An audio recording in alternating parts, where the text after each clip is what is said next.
Hæ, ég heiti Viktoría, ég iðnaðarverkfræðingur og hef starfað á stöðum umbóta núna yfir 10 ár. Í þessu myndbandi ætla ég að fara yfir hvað virðisgreining er eða value stream mapping.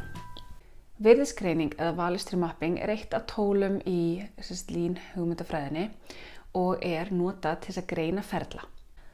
Áður en við förum að greina virðiskeðjuna þá þurfum við fyrst að hugsa hvað er virði fyrir þessa virðiskeðju. Og í hefðbundnum fyrirtækjum þá er virði þar sem að viðskiptavinurinn er tilbúinn að borga fyrir vöruna. Aðgerðin eða skrefur verður að umbreyta vörunni á einhvern hátt, þannig að það verður eitthvað að gerast og það verður að gera þetta rétt í fyrsta skipti. Í heilbrigðisgeiranum er það allt sem að sjúklingurinn þarf, það er virði.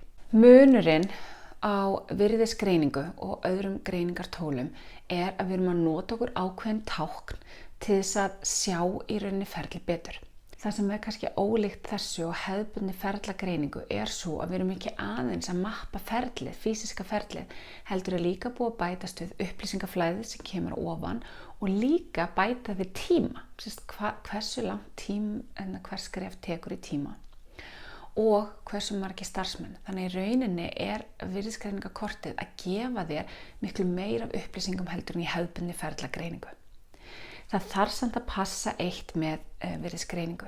Þetta er svona snapshot af einum degi og þess vegna áður en þið farið að gera þetta þá þurfum við að hugsa hvaða dagur er svona típiskur. Ekki taka þegar það vantar 5 starfsmenn eða þegar það er sumarleyfi og eftirspurnin er ekki svo sama. Reyna að taka dag sem er eins venjulegur og hægt er og hafið á bak við eyrað að virðisgreining tekur ekki mjög vel á miklum breytileika. Nú á þessari mynd að þá sjáu þið hvernig virðisgreiningarkort lítur út og þetta er bara eitthvað fabulegra dæmi og við byrjum alltaf efst upp í hægra horninu en það er viðskiptavinurinn þar sem við erum að segja hvað viljum við, hvað vill hann fá og þetta er táknað þá svona.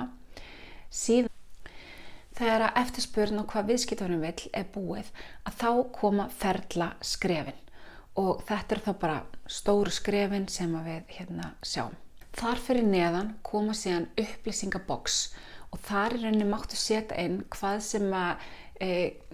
sem þú vilt er varðar þitt ferli en vanalega er þarna alltaf vinnslutíminn, það er uppstillitími, möguleg lotustærð, ef það er eitthvað bið á ferlinu, gæðavandamál og svo framvegis. Síðan setjum við lagerina inn á milli og þá fer maður og telur hversu mikið er að lager á milli hvers skrefs.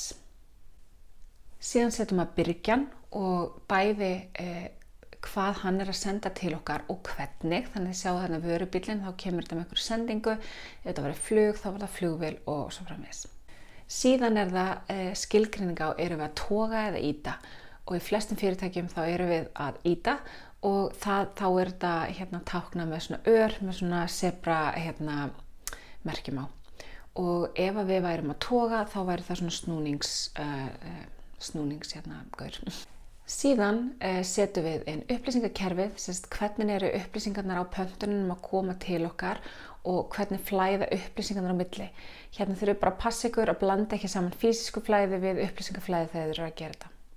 Að lokum að þá er tímalínan niðri þar sem þið eru að taka saman hvað er virði og hvað er ekki virði og þarna þurfum við þá að umreikna lagerinn ef hann er í magni og svo takið við að lokum tíman þar sem er heildartíminn á móti virðisaukandi tíma og vanlega er þetta mjög lágt hlutfall, það er að segja að virðisaukandi tími er mjög lítið hlutfall af heildartíman.